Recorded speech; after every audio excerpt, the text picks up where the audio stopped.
Assalamualaikum warahmatullahi wabarakatuh. Salam solusi. Solusi untuk berdiskusi. Dalam video kali ini saya akan memaparkan PPT saya yang berjudul tentang demokrasi. Demokrasi berasal dari bahasa Yunani yaitu demos yang berarti rakyat atau penduduk setempat dan kratos yang berarti pemerintahan. Demokrasi adalah sistem pemerintahan yang memperuntukkan kekuasaan kepada rakyat atau populasi sebuah negara. Dalam demokrasi, rakyat memegang kekuasaan tertinggi dan pemerintahan dijalankan secara transparan dan berwawasan masyarakat. Ciri-ciri demokrasi yang pertama yaitu kontrol oleh rakyat. Dalam demokrasi, rakyat memegang kekuasaan tertinggi dan mereka memiliki kekuasaan untuk mengambil keputusan yang berpengaruh. Yang kedua yaitu pemilihan langsung. Dalam sistem demokrasi, rakyat memilih langsung pemerintah yang akan mengelola negara mereka. Yang ketiga yaitu transparansi dan wawasan masyarakat. Dalam demokrasi, pemerintah harus bertransparansi dan berwawasan masyarakat dalam melakukan keputusan dan tindakan. Yang keempat itu ada hak asasi manusia dan hak asli. Dalam demokrasi, hak asasi manusia dan hak asli rakyat diperlukan untuk diresmikan. Selanjutnya yaitu prinsip-prinsip demokrasi. Yang pertama ada kebebasan berpendapat. Dalam konteks demokrasi merujuk pada hak warga negara untuk mengemukakan pendapat. Yang kedua, keseimbangan kekuasaan. Prinsip pemisahan kekuasaan antara eksekutif, legislatif, dan yudikatif untuk mencegah penyalahgunaan kekuasaan. Yang ketiga, hak asasi manusia. Demokrasi menjamin perlindungan terhadap hak asasi manusia, seperti kebebasan berpendapat, hak suara, hak persamaan di hadapan hukum, dan hak untuk berserikat. Yang keempat adalah keterbukaan dan akuntabilitas. Prinsip transparansi dalam pengambilan keputusan publik dan pertanggungjawaban pemerintah kepada rakyat. Yang kelima yaitu hak minoritas, perlindungan terhadap hak-hak minoritas sebagai bagian penting dari keberagaman dan keadilan dalam masyarakat. Selanjutnya yaitu sistem demokrasi.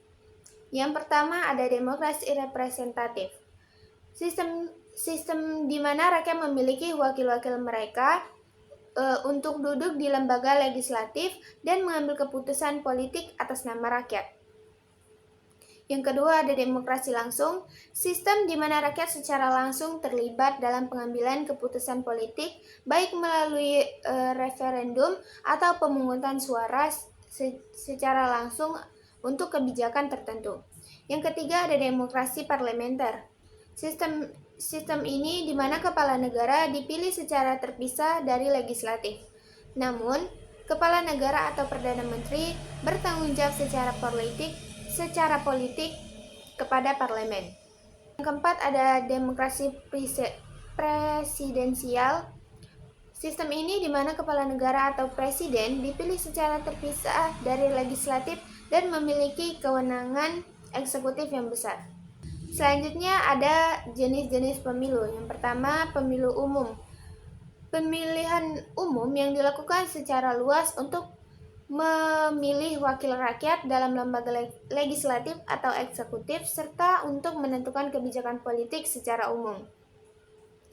Yang kedua ada pemilu legislatif. Pemilihan umum untuk memilih anggota parlemen atau Dewan Perwakilan Rakyat yang bertugas membuat undang-undang dan mengawasi pemerintahan.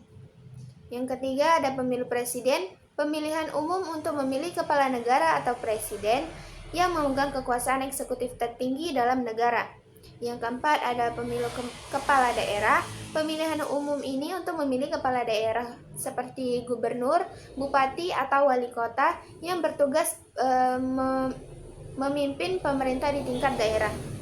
Selanjutnya yaitu instrumen demokrasi. Instrumen demokrasi ini berperan penting dalam menjaga keseimbangan kekuasaan, meningkatkan partisipasi politik warga negara, dan memastikan proses politik yang adil dan transparan dalam suatu negara. Dengan adanya instrumen demokrasi yang kuat, diharapkan masyarakat dapat terlibat aktif dalam mengawasi pemerintah dan mengambil bagian dalam pembangunan negara secara bersama-sama. ada beberapa bagian-bagian instrumen demokrasi, yaitu partai politik merupakan wadah bagi warga negara untuk berpartisipasi dalam proses politik, mengajukan kandidat, dan menyuarakan kepentingan politik masyarakat. Yang kedua yaitu ada DPR atau Dewan Perwakilan Rakyat. Sebagai lembaga legislatif yang memiliki suara rakyat dan bertugas membuat undang-undang serta mengawasi pemerintah. Yang ketiga ada Mahkamah Konstitusi, bertugas untuk memastikan bahwa undang-undang yang dibuat sesuai dengan konstitusi dan melindungi hak asasi warga negara.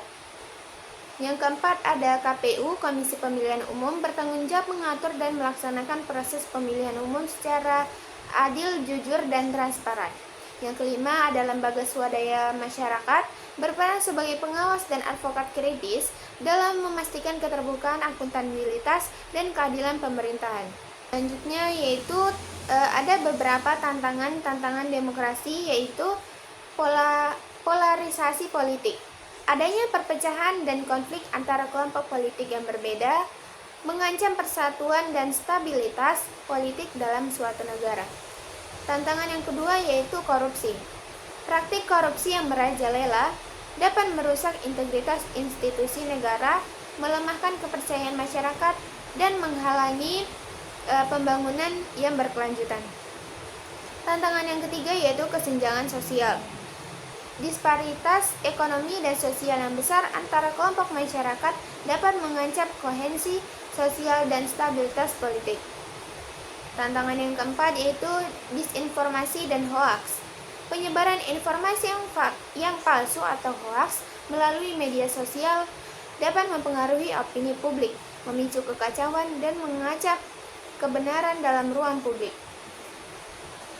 Yang kelima itu ada ketidaksetaraan hak.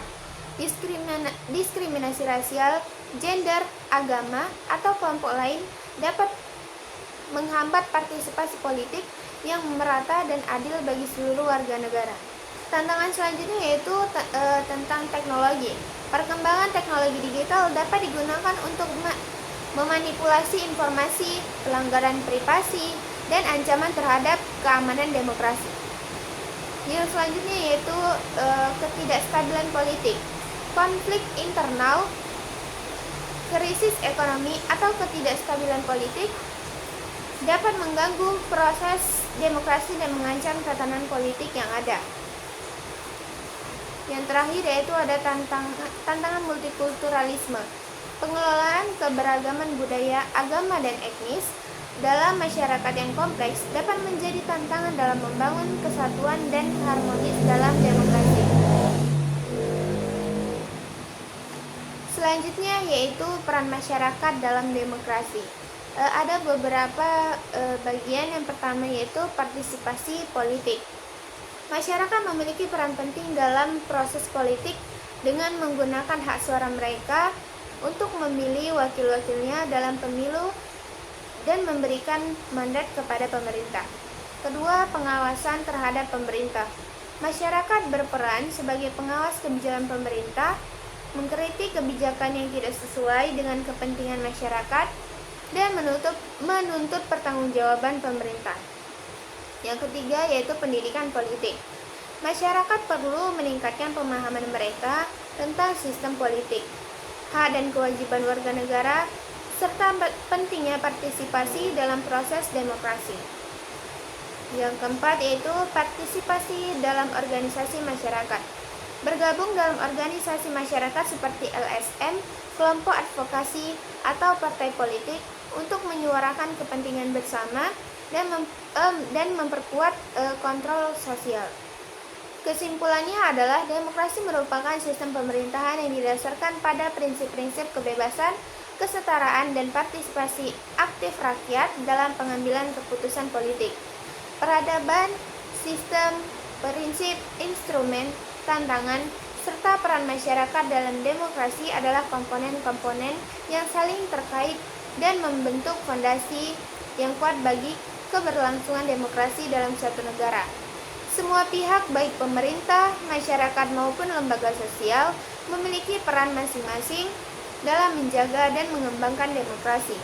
Dengan kerjasama dan komitmen bersama, diharapkan demokrasi dapat terus berkembang, memberikan keadilan bagi seluruh warga negara, dan mewujudkan tatanan politik yang inklusif dan berkelanjutan. Selanjutnya saya akan menjawab beberapa pertanyaan. Pertanyaannya adalah, jelaskan bagaimana gambaran perjalanan demokrasi di Indonesia dan bagaimana dengan sistem demokrasi yang tidak berjalan, apa solusi menurut pendapat saudara? Baik, saya akan menjawab pertanyaan tersebut.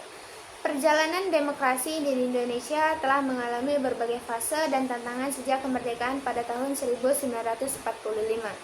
Awalnya Indonesia menerapkan sistem demokrasi parlementer yang kemudian diganti menjadi demokrasi terpimpin pada era Soekarno. Namun, sistem ini tidak berjalan dengan baik dan pada akhirnya digantikan oleh Orde Baru yang berkuasa selama 32 tahun. Setelah jatuhnya rezim Orde Baru pada tahun 1998, Indonesia memasuki era reformasi yang ditandai dengan perubahan politik dan demokratisasi. Pada saat ini Indonesia menerapkan demokrasi Pancasila sebagai sistem pemerintahan yang berlandaskan pada nilai-nilai Pancasila dan Undang-Undang Dasar tahun 1945. Demokrasi Pancasila mengakomodasi keberagaman budaya Indonesia dan menempatkan gotong royong serta persatuan di atas segala perbedaan. Meskipun demikian, perjalanan demokrasi di Indonesia juga menghadapi tantangan. Beberapa tantangan yang dihadapi antara lain yaitu yang pertama ada korupsi. Korupsi masih menjadi masalah serius di Indonesia dan dapat menghambat perkembangan demokrasi. Upaya pemberantasan korupsi perlu terus ditingkatkan untuk memastikan integritas dan akuntabilitas dalam sistem pemerintahan. Yang kedua yaitu ketimpangan sosial dan ekonomi. Ketimpangan sosial dan ekonomi dapat mengancam stabilitas demokrasi. Pemerintah perlu mengupayakan pembangunan yang inklusif dan adil untuk mengurangi kesenjangan dan memastikan partisipasi yang merata dalam proses demokrasi. Yang ketiga yaitu keterlibatan masyarakat. Partisipasi aktif masyarakat dalam proses demokrasi masih perlu ditingkatkan. Pendidikan politik dan kesadaran masyarakat tentang pentingnya peran aktif dan pembangunan dan pengambilan keputusan perlu ditingkatkan. Yang keempat yaitu kualitas pemimpin. Pemilihan umum yang berkualitas dan berintegritas merupakan faktor penting dalam menjaga kualitas demokrasi. Pemilihan yang adil, transparan, dan berintegritas perlu dijamin untuk memastikan representasi yang baik dalam sistem demokrasi. Untuk mengatasi tantangan tersebut, beberapa solusi yang dapat dilakukan adalah yang pertama, penguatan lembaga penegak hukum. Pemerintah perlu memperkuat lembaga penegak hukum untuk memberantas korupsi dan melindungi hak-hak warga negara. Penegak hukum yang adil dan transparan akan memperkuat kepercayaan masyarakat dalam sistem demokrasi. Solusi yang kedua yaitu pendidikan politik. Pendidikan politik yang baik dan menyeluruh perlu diberikan kepada masyarakat untuk meningkatkan pemahaman tentang demokrasi, hak warga negara dan pentingnya partisipasi aktif dalam demokrasi. Solusi yang ketiga yaitu pemberdayaan masyarakat. Pemerintah perlu mendorong partisipasi masyarakat dalam pengambilan keputusan dan pembangunan. Pemberdayaan masyarakat melalui dialog, konsultasi, dan partisipasi dalam pengambilan keputusan akan memperkuat demokrasi di Indonesia. Yang keempat yaitu transparansi dan akuntabilitas. Pemerintah perlu meningkatkan transparansi dan akuntabilitas dalam pengelolaan keuangan negara serta pengambilan keputusan publik. Hal ini akan memperkuat kepercayaan masyarakat terhadap sistem demokrasi. Yang terakhir yaitu pemilihan yang adil dan berkualitas. Pemilihan pemimpin yang adil, transparan, dan berkualitas perlu dijamin. Proses pemilihan yang bersih dan bebas dari kecurangan akan memastikan representasi yang baik dalam sistem demokrasi. Dalam menghadapi tantangan dan mencari solusi untuk memperkuat demokrasi di Indonesia, partisipasi aktif semua pihak, termasuk pemerintah, masyarakat, dan lembaga-lembaga terkait sangatlah penting. Dengan kerjasama dan komitmen bersama, Indonesia dapat terus memperkuat sistem demokrasi dan mencapai kemajuan yang lebih baik. Itu saja jawaban yang dapat saya berikan, kurang dan lebihnya saya mohon maaf. Salam solusi.